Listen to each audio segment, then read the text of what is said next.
Hola, muy buenas. Mi nombre es Julio Antonio Marinero y en esta ocasión voy a explicar en qué consiste el proceso administrativo y sus tipos. Esta es parte de la evaluación en la materia de derecho administrativo. Entonces, en un principio hay que explicar en qué consisten los distintos tipos de procedimientos administrativos. Están los expresos, están los tácitos y están los presuntos. En cada uno hay ciertas cualidades que los distinguen y podemos ir interpretándolo de distinta manera. Comencemos con el más básico. El expreso, como la misma palabra lo indica, es claro y conciso. Regularmente hay una resolución escrita en ellos. Entonces podemos poner como caso en esto cuando autorizan a un abogado. Le mandan una notificación y ahí deja muy claro que él ya es abogado de la República de El Salvador. No hay ni una duda. Entonces en este caso, en este proceso administrativo es expreso.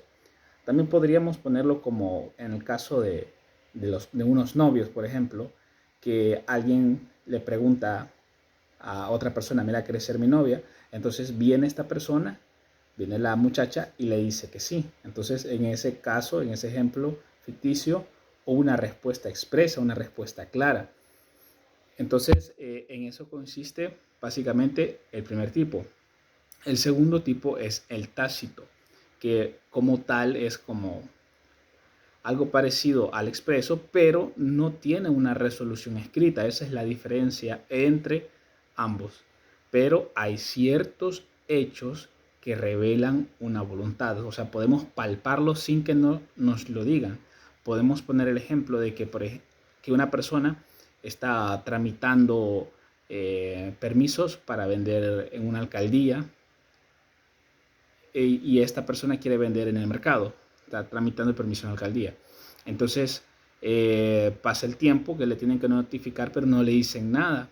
Pero llega una persona, la persona que anda cobrando los impuestos, y le dice, mire, fíjese que aquí está la factura del primer mes para declarar los impuestos. Entonces, en este caso, no le avisaron, no hubo una resolución escrita, pero hubo un hecho revelador. Y ese hecho revelador fue que le llegaron a pedir impuestos.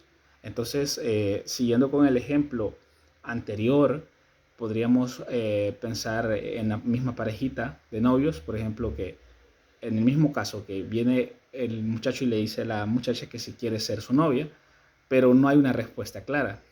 Pero, por ejemplo, a los días nosotros vemos que han agarrado de las manos, que son abrazos, que son besos. Entonces, no hubo un sí, pero sí hay hechos que demuestran que, que hay una voluntad. Entonces, en eso consiste lo tácito. Ahora bien, vamos al tercer punto, que son los presuntos. En los presuntos básicamente no existe nada. Entonces, este suele denominarse también como silencio administrativo, que es de aclararse que se produce cuando se inicia a instancia del interesado. Estos nunca se pueden producir en procedimientos que se inician de oficio. Entonces, todo lo que tiene que ver con el silencio administrativo está regulado en la ley procesal, en la ley administrativa, en el artículo 113. Entonces, en ellos se nos explica que hay, de ahí en esos artículos para adelante, se nos habla sobre el silencio administrativo positivo y el negativo. Entonces, podríamos poner, por ejemplo, el caso de que una persona hace los trámites correspondientes para ser autorizado como abogado. Entonces, pasa el tiempo que le tendrían que responder, pero no le dicen nada. Ni siquiera hay como una respuesta tácita, simplemente hay un silencio sepulcral, por así decirlo. Entonces, cuando pasa eso y termina el tiempo, hay ciertos, hay ciertos actos, no es en todos, pero en este caso podría aplicarse, del abogado, y pasa el tiempo y no le dicen nada, entonces en ese caso se aplica el silencio administrativo positivo. Ahora bien, podríamos preguntarnos, en el caso de los abogados, ¿va? Que son autorizados. ¿En qué caso, por ejemplo, podría valer más como una autorización de abogado? Si me da una respuesta expresa, una respuesta tácita o una respuesta presunta con silencio administrativo, en este caso positivo. ¿En cuál de los tres sería más, que tuviera más peso?